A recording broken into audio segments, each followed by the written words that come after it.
Bonsoir Abbé.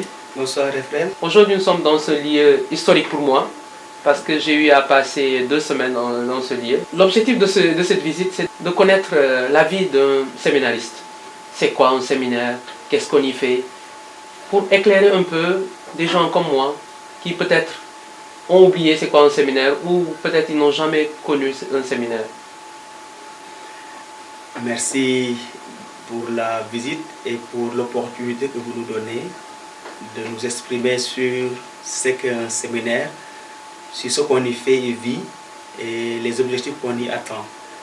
Alors le séminaire, c'est une maison de formation qu'on appelle une maison religieuse de formation pour de futurs prêtres. Et dans cette formation qui est dispensée ici, l'Église a préconisé que les jeunes que nous accompagnons puissent également y suivre un cursus normal comme ceux des autres élèves qui sont dans les établissements soit du privé ou du public. Grosso modo, parlant d'éducation ici, à part l'aspect religieux de la formation et les autres aspects relatifs à la formation humaine, celle intellectuelle est basée sur l'éducation qu'on donne au Sénégal via l'éducation nationale, le programme d'éducation nationale. Okay. Et dans ce séminaire, à part donc ces études aussi, on apprend à ces jeunes à déjà se forger un caractère. Et justement, la devise du séminaire dit bien en latin fabricando fit faber, ce qui veut dire c'est en forgeant qu'on devient forgeron. Et qu'en définitive, c'est une école d'apprentissage de toute la vie. Et le séminariste qui est là présent, on l'éduque autrement que comme s'il était autrement et non pas comme s'il était chez lui. Dans ce sens où il est avec d'autres personnes, d'autres séminaristes, et il apprend à cohabiter avec eux dans un vivre ensemble qui prend en compte, encore une fois, la formation intellectuelle, la formation spirituelle, la formation humaine et morale. En tout cas, on y apprend beaucoup de choses.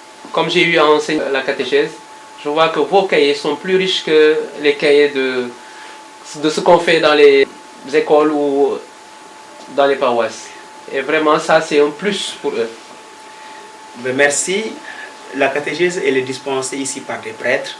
Nous avons le prêtre économe, l'abbé Gabriel Mibert, qui enseigne la catéchèse aux séminaristes de la 4e. Le père Edouard Sarr, qui est en même temps directeur spirituel. Et l'abbé Edouard enseigne les classes de 6e et de 5e. Et à l'abbé Jean Amad Djaraté, qui enseigne la catéchèse aux élèves de 3e. Il est vicaire à la paroisse Benoît l'Africain de Bodjine, pas loin de Ngazobile. Okay. Et donc, comme c'est des prêtres qui enseignent déjà, c'est sûr qu'il y a des acquis à leur niveau et ils transmettent aussi ce que le cœur et l'esprit de l'Église demandent de dire à ces jeunes pour qu'ils soient beaucoup plus aptes demain à enseigner déjà à leur tour la sainte doctrine que nous avons reçue et qui incite également chacun à pouvoir aller chercher à s'intéresser à la vie de l'Église, à s'intéresser aux saintes écritures, à s'intéresser à la vie tout simplement de la foi chrétienne. Super. Et ce bâtiment qui est aussi si grand, parce qu'il y a plusieurs bâtiments en même temps jumelés, ça a été construit quand est-ce? Alors, nous sommes en train de préparer la fête du petit séminaire. C'est un jubilé de 175 ans d'implantation. Et donc, par rapport au bâtiment, il faut dire que tout n'a pas été fait à la même année que nous célébrons le jubilé. Parce que nous sommes dans les années 1849-1850. Les pères venaient de s'installer à Joal et dans les environs. Et ils ont voulu faire de Ngazobile un site pour un futur séminaire. Mais les premières constructions étaient en paille parce que le roi du Sine de l'époque, qui était basé à Djahou, c'était sa capitale, avait interdit aux missionnaires de construire en dur. Voilà, craignant que cela ne soit un prétexte pour que le colon français ne vienne y construire un fort et combattre ce royaume du Sine. Donc les pères ont été obligés, dès le départ, de construire des cases selon les traditions de l'époque et les façons de construire de l'époque, des cases en paille. Mais si vous voulez avoir la date exacte de l'implantation du séminaire, il faut remonter au 15 mars 1850, lorsque Monseigneur Arius Kobes s'installa ici, en ouvrant un internat avec 16 internes et des agriculteurs qui l'aidaient dans les tâches agricole et dans d'autres domaines. Donc nous pouvons considérer que le séminaire a commencé à être un séminaire, un internat en 1850. Et c'est cela qui fait que en 2025, notamment le 23 mars, nous célébrons ces 175 ans. Vous avez eu à rénover ce bâtiment. D'après ce que j'ai vu, je suis venu ici vers les années 2000-2002 comme ça, et je vois que ce bâtiment a été rénové. En quelle année ça a été fait? Alors, il a peut-être été peint ou repeint, retouché, et certainement que les directeurs qui sont passés là avant nous, et je leur dis d'ailleurs merci au passage, ont essayé également de maintenir ces bâtiments en vie. Parce que c'est des édifices qui datent de très longtemps et qui ont besoin d'être restaurés quelque part. Mais nous concernant, nous avons eu l'initiative d'organiser ce qu'on appelle un week-end du volontariat solidaire Wewoso, qui s'est tenu ici même en Gazobile au mois de septembre et octobre 2024. Et l'idée c'était de convoquer tous les jeunes, aussi bien catholiques que musulmans, qui sont experts dans beaucoup de domaines, notamment en maçonnerie, en électricité et dans d'autres cadres, pour qu'ils viennent nous aider à restaurer certains pans ou certains bâtiments de la maison qui étaient vétustes. Et c'est ce qui est arrivé et ça s'est très bien fait. Maintenant, nous avons pu organiser ces week-ends grâce aux dons de beaucoup de Sénégalais et nous leur disons déjà merci, on l'a déjà fait, mais ce n'est jamais assez de dire merci à la personne. Mais également d'autres personnes étrangères qui vivent en France, aux États-Unis, qui sont des Sénégalais et des Sénégalaises, des Blancs aussi, des amis, qui nous ont aidés à restaurer ces bâtiments-là et à refaire les classes de 6e et de 5e. Nous espérons poursuivre cette activité pour justement perpétuer cette restauration en s'attaquant aux dortoirs, aux toilettes, aux WC, mais également aux salles de 4e et de 3e. Et si tout se passe bien, à agrandir la bibliothèque pour que nos enfants, les séminaristes je veux dire, aient vraiment un endroit où ils puissent se former davantage et s'intéresser à tout ce qui est lié à la lecture et à la connaissance universelle. Ok, je vois que vous avez cité tantôt les frères musulmans, donc je vois que vous gardez cette fibre patriotique qui nous dit toujours que nous sommes unis. Et ça fait vraiment, ça montre la communion, la vocation de l'Église, en ce sens. Et aussi, je vois que vous avez beaucoup de pensionnaires. Vous avez des pensionnaires de la 6e à la 3e. Et je me demande même comment vous faites pour gérer tout cela, en matière financièrement, comme spirituellement et humainement. Alors, ils sont 124, issus des deux diocèses que sont Dakar et Thiès. Et pour gérer tout ce flux, nous avons tous les mois un budget que nous votons. Et ce budget-là est alimenté par, d'une part, les dons qu'on reçoit parce que les gens nous donnent. Ça peut être des dons en nature comme ça peut être en espèces. Et également à travers la scolarité que les séminaristes donnent. Donc chaque séminaire paye 25 000 francs par mois à la charge des parents, bien sûr, ou de tuteurs ou tutrices ou de bienfaiteurs. En dehors de cela, nous avons un jardin qui produit souvent et les fruits de ce jardin aident également à maintenir, si vous voulez, la vie au séminaire. Sachant qu'il n'y a pas que la restauration des séminaristes, on a en charge leur santé, leur bien-être, mais également on a en charge les professeurs vacataires qui enseignent ici parce qu'ils n'étant pas des profs titulaires en Gazobile, mais ils viennent pour prester. Il y a également l'entretien des bâtiments, des véhicules. Donc si vous voulez, toute une administration qui nécessite des moyens. Alors à part cela, le diocèse aussi contribue en nous aidant, puisque le séminaire d'abord, diocésain, et d'autres entités également participent. Jusque-là, nous pouvons dire que nous faisons ce que nous pouvons pour amoindrir les dépenses. Et c'est cela même qui avait conduit lors du week-end du volontariat à changer beaucoup de choses en y mettant peut-être des trucs électriques moins coûteux et moins chers. Et ça a pu jouer sur les factures. Mais l'idéal serait aujourd'hui, pour une maison comme celle-ci, d'avoir du solaire pour au moins gérer cette électricité qui coûte cher quand la facture vient à la fin du mois. Mais sinon, la providence divine aussi, elle agit. Et je réitère également tous mes remerciements à toutes les personnes de bonne volonté qui font beaucoup pour le séminaire. À part quelle personne?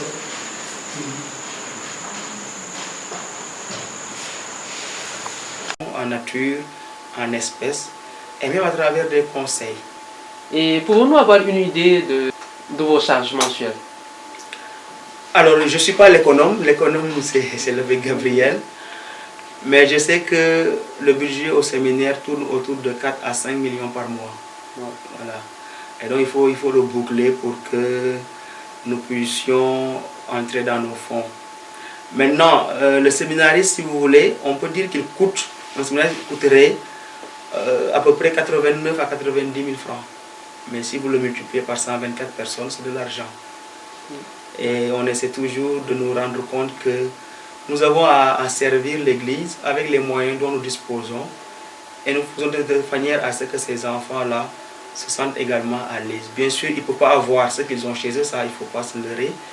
Mais nous essayons de faire de notre mieux aussi pour qu'ils se sentent bien dans cette maison, aussi bien en matière de restauration qu'en matière de loisirs, de sport, de travail manuel, mais également dans les autres domaines qui concernent la vie et l'accompagnement du séminariste ici même en Gazobi.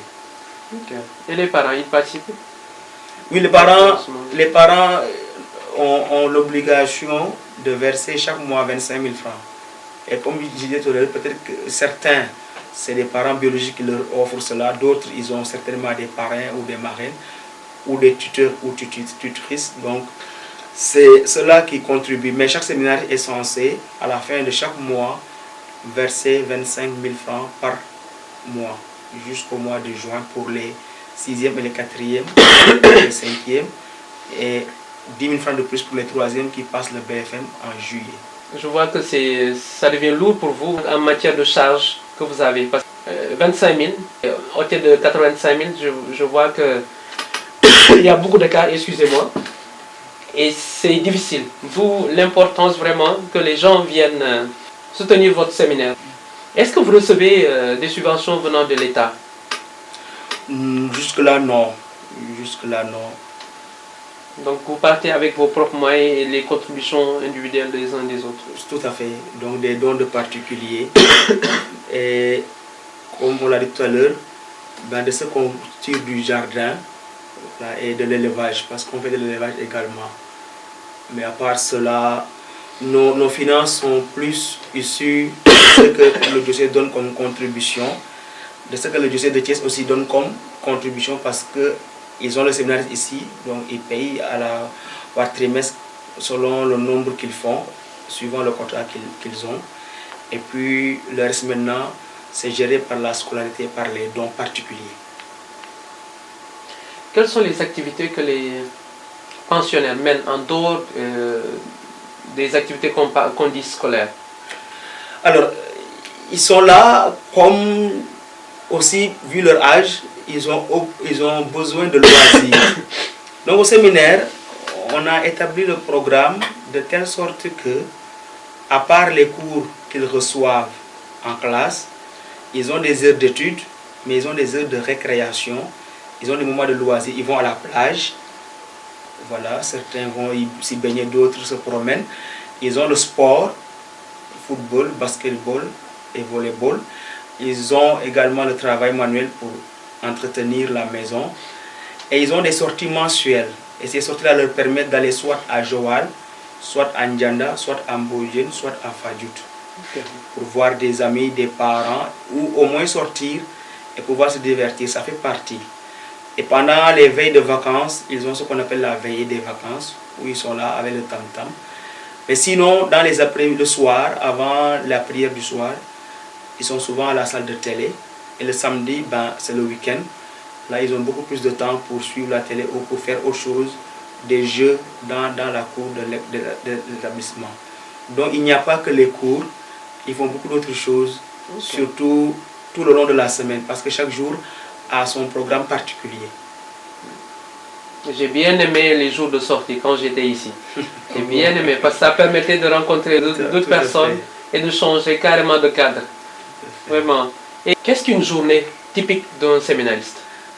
Voilà, avec votre permission, je prendrai 3 jours pour expliquer, parce que ces 3 jours-là peuvent être un condensé de ce qui se fait pendant la semaine. Le mardi, c'est peut-être le jour le plus chargé avec le mercredi et le vendredi.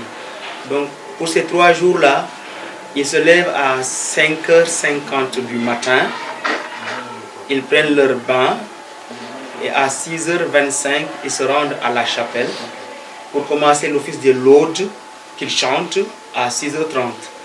Et à 6h45, ils enchaînent avec la messe, la célébration eucharistique.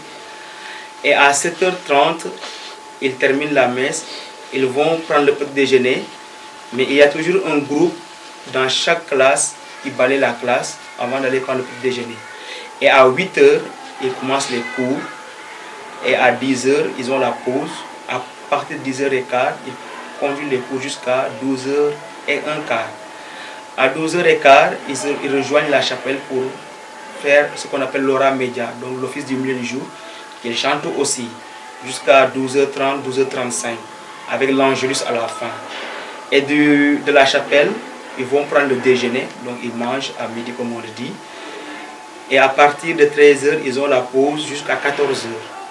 À 14h, ils entrent en classe pour faire l'étude. Et à 14h30, les cours reprennent jusqu'à 17h30. À partir de 17h30, ils ont le sport. Chacun va là où il veut. Pour le sport, certains vont jouer au football, d'autres vont faire courir, jouer au basket, au volleyball. Jusqu'à 18h10. Et à 18h10, ils vont prendre la douche. Jusqu'à 18h35, ils descendent pour faire l'étude. Voilà, ils étudient leurs leçons, chacun à sa place, dans leurs différentes classes. Et à 19h30, si c'est le mardi, ils ont réunion d'équipe. Si c'est le vendredi, ils ont partage d'évangile jusqu'à 20h.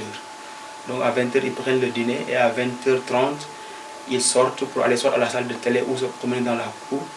Et à 20h55, nous sonnons pour les derniers offices, les vêpres du soir, jusqu'à 21h15. À partir de 21h15, si c'est le mardi, ils ont études. Si c'est le vendredi, le 3e vendredi ou le 4e vendredi, ils ont conférence avec un formateur. D'ailleurs, aujourd'hui, vendredi 24, ils auront une conférence sur l'intelligence artificielle. Voilà, pour montrer que nous aussi, on essaie de les informer et de les intéresser à ce qui se passe dans le monde, parce qu'ils seront demain obligés de répondre à ces nouvelles données. Voilà l'impact de l'IA dans la vie du monde. Et à 22h, les élèves de la 6e et la 5e vont au dortoir, donc pour dormir, et les élèves de la 4e et 3e montent à 22h30. Maintenant, le samedi et le mercredi, le lever un peu plus tard à 6h30, et puis après, ils enchaînent avec la messe, la levée des couleurs, les cours de catéchèse, la plage, les études après la plage, le travail manuel jusqu'à 17h15, et après de 17h15 jusqu'à 18h15 le sport, et puis après ils ont le chapelet, donc à la grotte ou à la chapelle le samedi et le mercredi, et après il y a la classe de chant, parce qu'ils apprennent aussi des chants, et puis après il y a le dîner et la récréation. Voilà. Vraiment, c'est une vie accomplie, quoi. Je me dis que c'est une journée très chargée. Tout à fait. Et tout cela, je vois que la discipline. La discipline. Parce que là, c'est comme si vous les apprenez déjà en classe de 6e jusqu'en 3e, par exemple, ils sont encore des enfants. Et déjà, ils comprennent beaucoup de choses. Ils savent que la vie doit être ordonnée. Et moi, par exemple, j'ai appris beaucoup de choses en étant ici un laps de temps. Manger, après avoir mangé, nettoyer devant soi, aller laver l'assiette et tout. Tout ça. C'est ça justement l'attrait ou le charme d'un séminaire ou d'une maison de formation. C'est-à-dire beaucoup viennent ici sans rien connaître de la vie, si vous voulez. Mais après, ils se rendent compte qu'étant en équipe, ils sont obligés, voilà, d'apprendre à faire la vaisselle, à nettoyer, à laver eux-mêmes leurs habits, à pouvoir se gérer eux-mêmes. Et c'est important. Autre chose, les rapports qu'ils entretiennent avec les autres leur permettent de se rendre compte que la fraternité, elle est plus large et plus élargie que ce que je vis avec mon petit frère simplement en famille ou ma petite soeur, ou quelqu'un d'autre qui est plus âgé que moi. Et ici, nous formons une famille unie, et au sein de laquelle on essaie de faire de telle sorte qu'il n'y ait pas une connotation différentielle, j'allais dire d'ethnie ou de richesse, ainsi de suite. Et c'est une des raisons qui font que eux tous, ils ont les mêmes tenues, les mêmes uniformes. C'est des polos, c'est des chemises. Et qui font que chacun porte sa tenue pour pouvoir être à la chapelle, en classe, aux heures de récréation, sauf pendant le travail manuel et le sport où ils ont leur tenue à eux. Donc cela fait partie également de la formation englobante du séminariste à travers ces différents aspects que sont la formation spirituelle, intellectuelle, humaine et morale. C'est vraiment... ils gagnent plus, quoi, ceux qui sont au séminaire. Parce que même s'ils ne deviennent pas prêtres, dans la société, on voit les gens qui sont passés par les séminaires, comment ils se comportent. En principe. Voilà. En principe, ils se comportent bien, ils ont une vie bien ordonnée, même s'ils ont une vie familiale. Mais on ressent ça, cette éducation que vous leur avez donnée. Ils bénéficient vraiment. Et ça, on vous dit merci. Merci. Merci pour tout l'effort que vous faites. Nos nouveaux gouvernants ont mis tout récemment une direction au niveau de la présidence, la direction des affaires religieuses.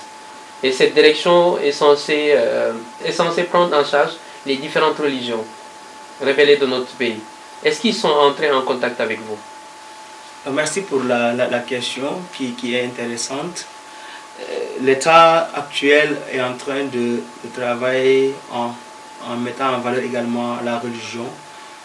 Jusque-là, nous n'avons pas encore reçu quelqu'un qui soit venu pour justement nous expliquer ou nous proposer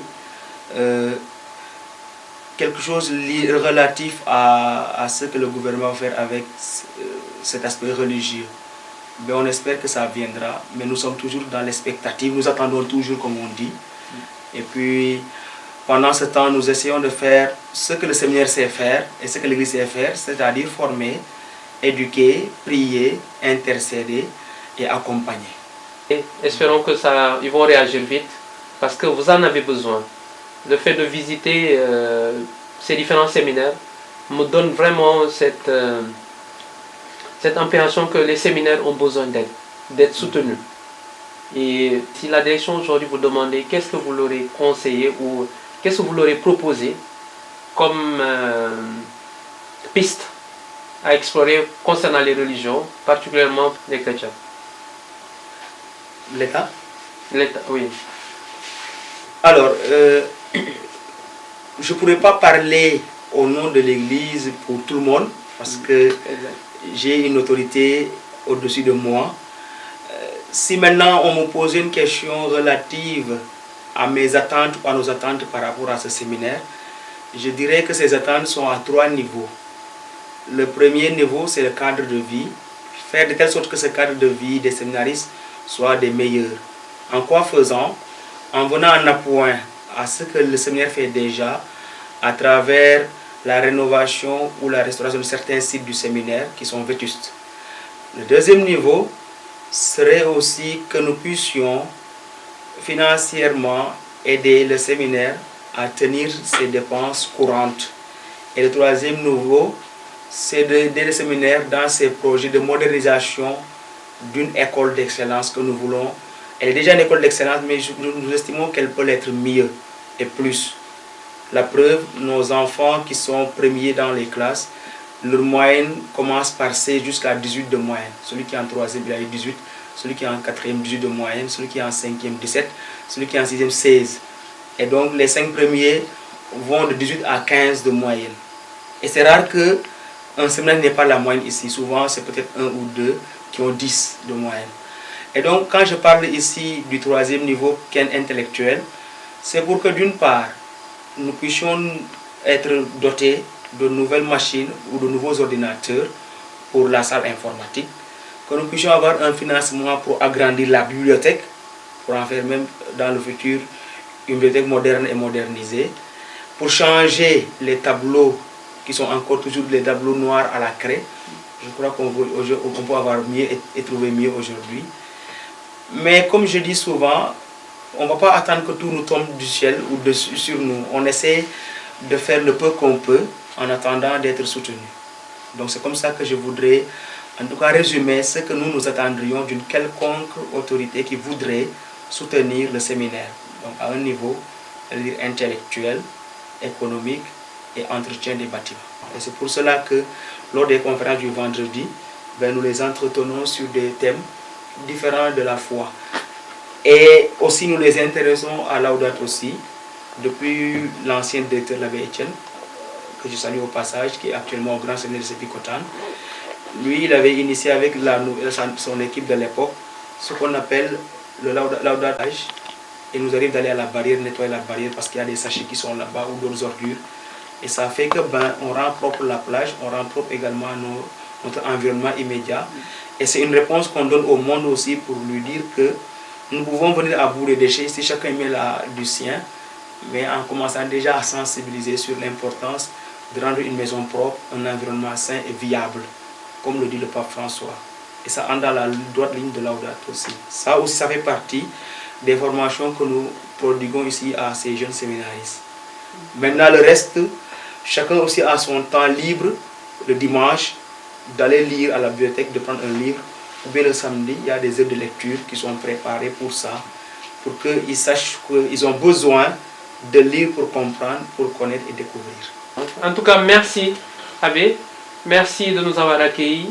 C'est vrai qu'on a pris de votre temps, on est venu tardivement, il fait déjà nuit. Il n'y a pas de souci. Mais sachez que on est là pour... c'est notre devoir en fait. C'est notre devoir de rendre service à cette église qui nous nourrit tous les jours, qui ne cesse de nous nourrir. Et merci pour votre engagement. Que Dieu continue à vous bénir. Amen. Merci frère, merci Théo aussi pour la visite et pour l'opportunité que vous nous donnez de faire découvrir Ngazobil. C'est les 175 ans. Ngazobil, ça sera une grande fête, donc c'est la fête du jubilé. Mais avant, il y aura le concert au Grand Théâtre des Séminaristes, accompagné de différents chœurs de Dakar et du choral. Tout cela entre dans l'année du jubilé du séminaire et de l'année du jubilé global de l'Église à travers l'espérance qui ne déçoit pas. Et nous espérons justement nous revoir bientôt pour ensemble contribuer à faire découvrir nos maisons de formation, pas que Ngazobil simplement, mais les autres maisons de formation également, aussi bien dans le domaine religieux pour les femmes, les sœurs, je veux dire religieuses, pour les hommes, les prêtres, les frères, et même pourquoi pas dans les monastères. Voilà, la vie contemplative aussi est importante dans l'Église. Et chacun là où il est appelé à semer la graine de l'Évangile, comme ce séminariste qui est semé à Ngazobil pour produire de bons fruits demain, devenant prêtre, pour devenir un prêtre saint, n'étant pas devenu prêtre parce qu'il n'a pas été appelé par Dieu, devenant un honnête citoyen capable de contribuer à l'essor de la société et du pays. Merci pour la visite et que Dieu également vous bénisse dans votre tâche et travail. Amen. Amen.